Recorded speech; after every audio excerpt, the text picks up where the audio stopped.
Ohio, everyone!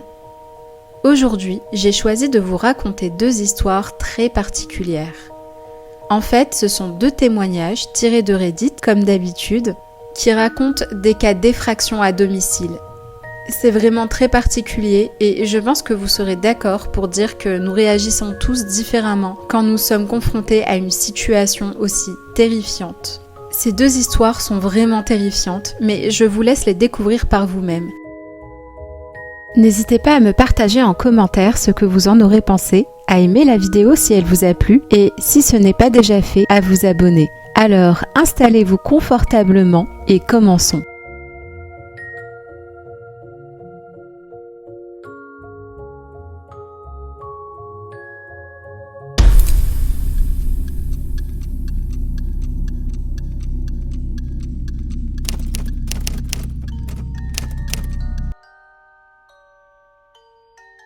Je m'appelle Arthur.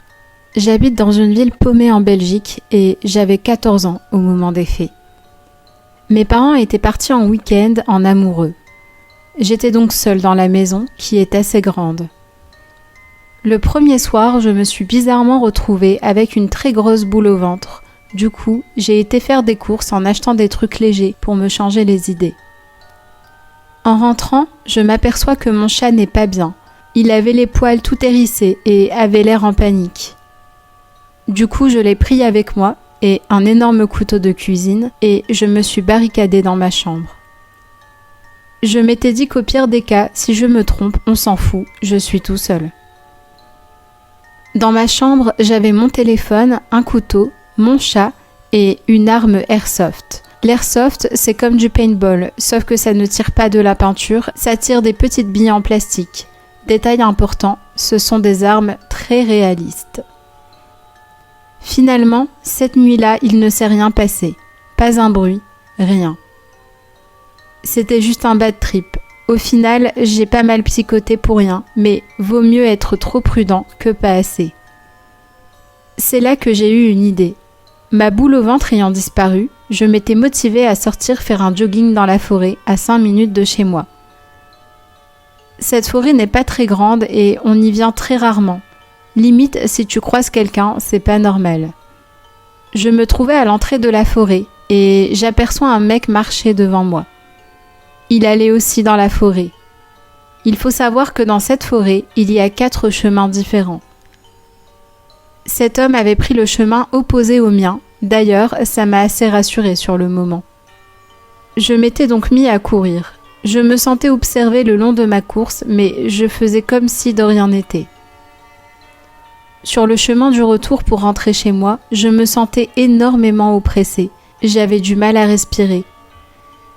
D'habitude, quand j'ai un mauvais pressentiment, c'est justifié. Je me disais que 3 fois en 2 jours, ce n'était pas normal du tout.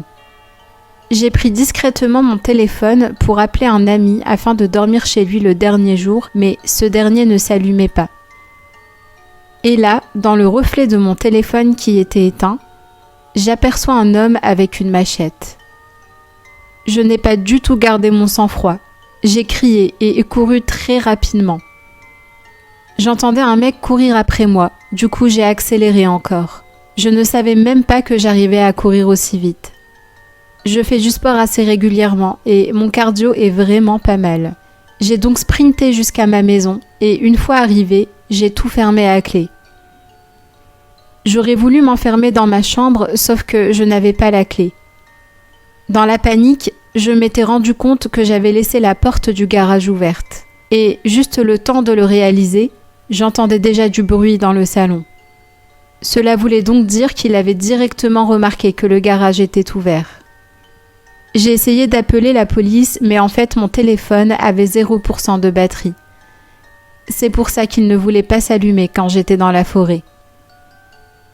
J'entendais le mec fouiller partout en bas.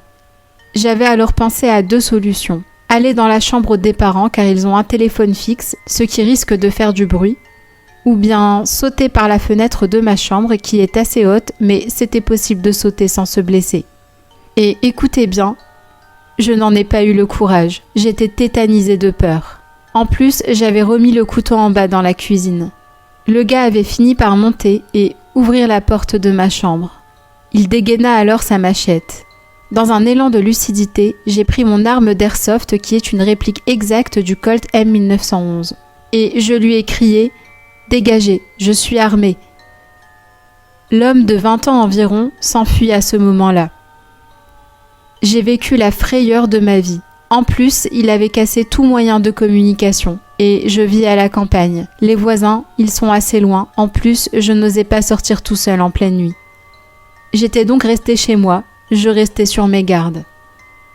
Puis, quelques heures plus tard, j'entends la voix de mon père dire « On est rentré », d'une voix normale, mais qui pour moi était la voix la plus rassurante au monde. J'ai fondu en larmes et mon père a pris la situation très au sérieux. Cependant, il a refusé catégoriquement d'appeler la police car il est accro à quelque chose qui est illégal en Belgique. Il y en avait partout dans la maison, donc il y avait trop de preuves. J'étais très en colère contre lui et une grosse dispute a éclaté. C'était il y a maintenant 3 ans, du coup j'ose enfin en parler. Merci de m'avoir lu jusqu'ici.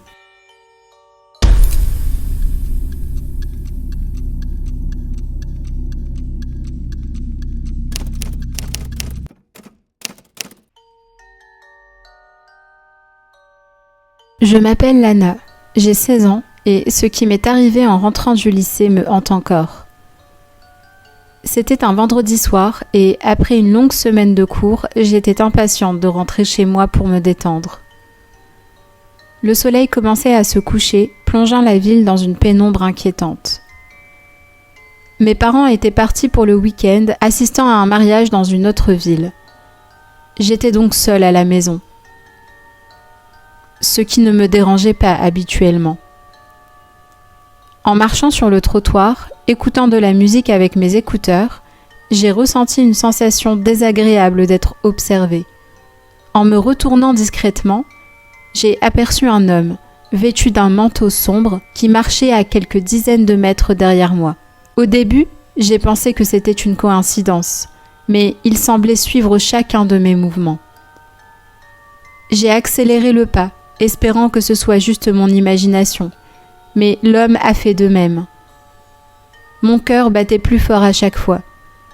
J'ai décidé de prendre un chemin plus long et de faire quelques détours pour voir s'il me suivait vraiment.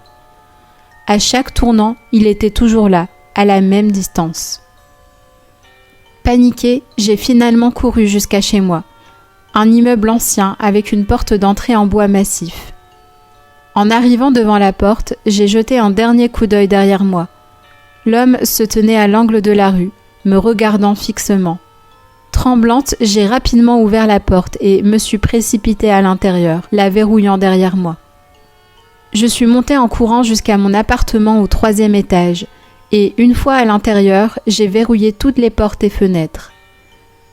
J'ai essayé de me calmer, me disant que j'étais en sécurité maintenant. La soirée est passée lentement. Chaque petit bruit venant de l'extérieur me faisait sursauter. Aux alentours de minuit, alors que je regardais la télévision pour me changer les idées, j'ai entendu des bruits étranges venant de la porte d'entrée. On aurait dit que quelqu'un essayait de forcer la serrure. Mon cœur a commencé à battre à tout rompre.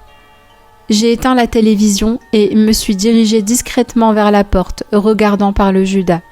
C'était lui. L'homme en manteau sombre essayait de forcer l'entrée. La peur m'a paralysée pendant un instant, mais j'ai réussi à récupérer mon téléphone et à appeler la police.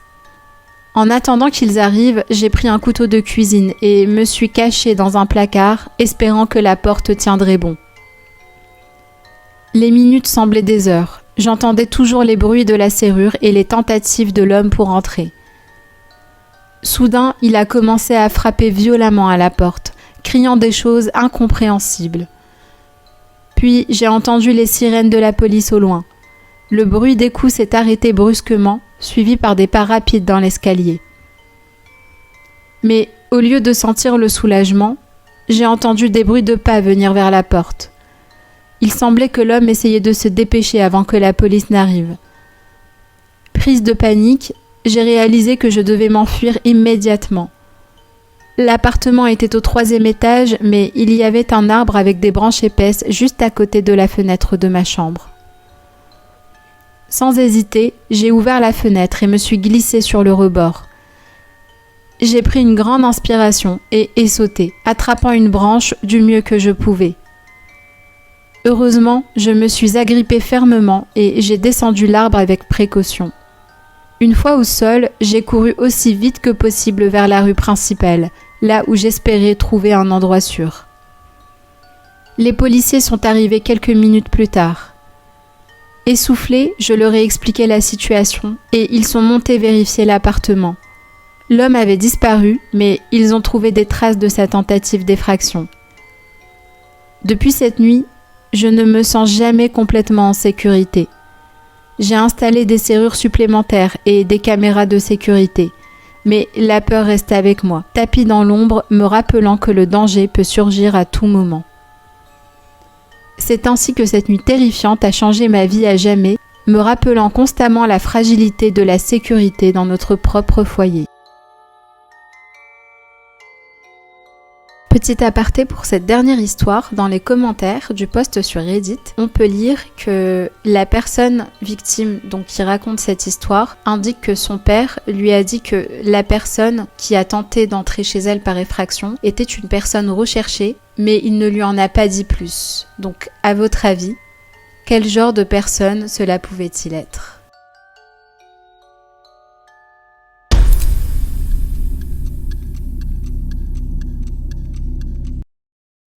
Dans ces deux témoignages, on comprend assez facilement, je trouve, les réactions de chacune des deux personnes. Pour le cas d'Arthur, du coup, la première histoire, on sait que la personne vit donc dans un village, que les voisins sont très éloignés, donc c'est compliqué quand même de s'enfuir par la fenêtre, sachant que quand il arrive chez lui, la personne donc qui arrive par effraction est déjà présente sur les lieux, elle est en bas, donc c'est très compliqué de s'enfuir par la fenêtre. Coup de chance, il avait son airsoft et c'est ça qui lui a sauvé la vie. Et je pense aussi le fait que ce soit un homme, un jeune adolescent, pas mal, ça aurait été une fille, peut-être que l'intrus aurait peut-être eu moins peur face à la situation. Et pour le cas de Lana, du coup c'est aussi très compréhensible, d'après son témoignage, on comprend qu'elle vit en ville et dans son cas, la personne n'est pas encore entrée chez elle. Il essaye en tout cas d'ouvrir par effraction la porte d'entrée et je pense qu'elle a très bien réagi en s'enfuyant par la fenêtre puisque la police n'était pas encore arrivée, donc elle a eu la meilleure réaction également dans sa situation précise.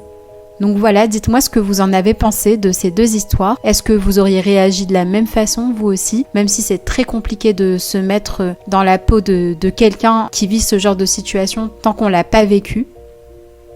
En tout cas, moi, j'ai trouvé ces deux témoignages très intéressants et aussi évidemment très flippants. N'hésitez pas à me partager votre avis en commentaire et à vous abonner à la chaîne pour plus de contenu. Et moi, je vous dis à bientôt.